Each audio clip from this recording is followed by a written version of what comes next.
produksi relatif belum terganggu secara signifikan karena memang di tambang itu, K3 ya, penghormatan atau compliance terhadap safety, health itu sangat-sangat kuat sekali sehingga, pencegahan dari COVID-19 itu relatif cukup baik di sektor pertambangan.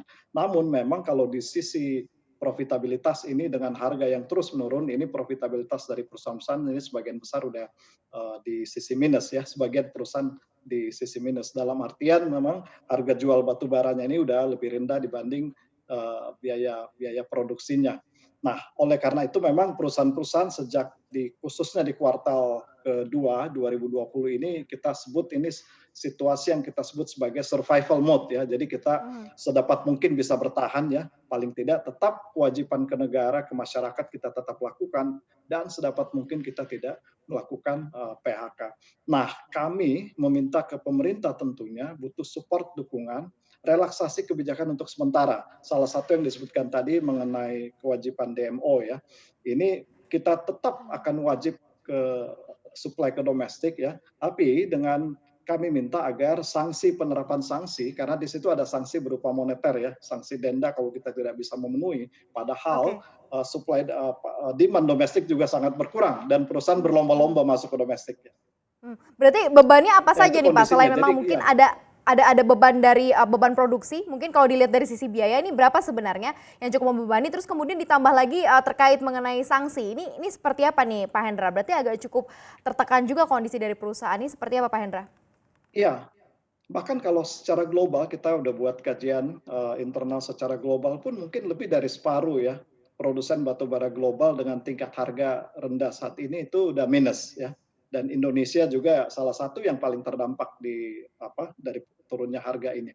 Oleh karena itu yang kami usahakan adalah bisa survive dulu, survive. Dan kami minta ke pemerintah agar beberapa kebijakan direlaksasi agar supaya cash flow perusahaan ini paling tidak masih bisa bertahan. Selain tadi kewajiban penerapan sanksi denda untuk dihapus sementara ya, kita juga Iya iya. minta agar di pembayaran royalti ya, bukan royaltinya Oke. dikurangi, tapi sistem skema pembayarannya ini yang kita minta agar direlaksasi sementara gitu.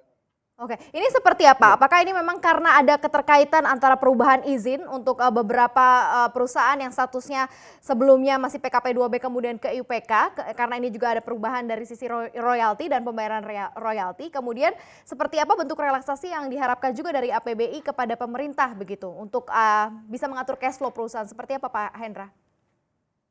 Oh iya, ini agak berbeda. Kalau yang kami minta bukan keringanan, sama sekali tidak ada permintaan untuk mengurangi tarif royalti. Itu tetap tarif royalti kita hormati dan itu memang komitmen kita ya, tarif royalti tetap meskipun memang secara bisnis kita tidak kompetitif dibanding negara-negara produsen batu bara lain seperti Australia misalnya kompetitor kita. Namun yang kami minta relaksasi dalam hal pembayaran PNBP royalti ya di aturannya itu diatur bahwa nilai yang dibayarkan adalah yang tertinggi antara harga jual dan HPB, harga patokan batu bara.